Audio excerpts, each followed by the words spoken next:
Oi, pessoal! Hoje nós vamos falar de mais uma variação do reforço diferencial, é o DRI.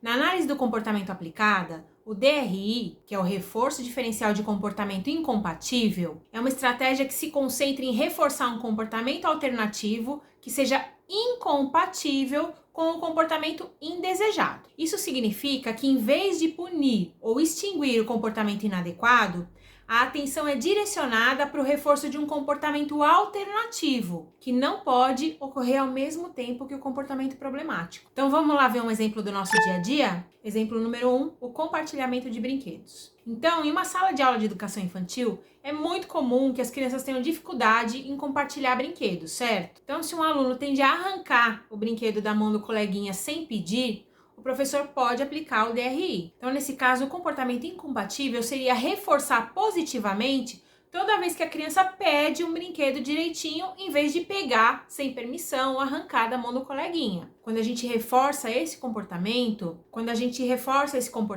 isso ajuda a ensinar a criança a usar uma alternativa mais aceitável para satisfazer as suas necessidades e, ao mesmo tempo, promove o compartilhamento adequado entre os alunos. Outro exemplo, agitação durante a leitura em grupo. Se uma criança tem dificuldade em permanecer quietinha durante a leitura em grupo, o professor também pode usar o DRI. A criança ela pode ser reforçada quando fica sentadinha e presta atenção na historinha. O comportamento de ficar quietinha prestando atenção é incompatível com a agitação. E quando a gente reforça esse comportamento, a criança vai aprender a se comportar de maneira mais apropriada durante as atividades de leitura em grupo. Vamos ver um outro exemplo de como a gente pode aplicar o DRI, quando a criança tem um comportamento agressivo. Bom, se uma criança demonstra comportamento agressivo, o comportamento incompatível a ser reforçado positivamente seria o uso de palavras ou gestos não agressivos para expressar sentimentos. Então, a criança pode ser reforçada quando ela pede ajuda, em vez de agir de maneira agressiva para conseguir o que ela quer. Quando a gente ensina a criança formas alternativas e não agressivas de se comunicar, o comportamento agressivo vai sendo reduzido aos poucos. E um último exemplo é o comportamento disruptivo. Então, se uma criança tem o hábito, por exemplo, de interromper as atividades de classe gritando ou fazendo muito barulho, como é que a gente implementa o DRI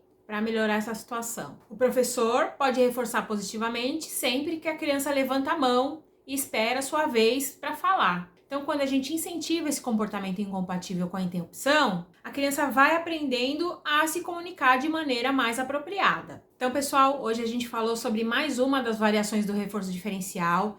Eu espero que vocês possam aplicar no seu dia a dia em sala de aula. Até o próximo vídeo com mais dicas incríveis. Não se esqueçam de se inscrever nesse canal e deixar o seu like. Isso mostra para o YouTube, que esse conteúdo é relevante e ele pode ser entregue para mais professores aí que estão precisando dessas dicas para melhorar o seu dia a dia em sala de aula. Tchau, tchau!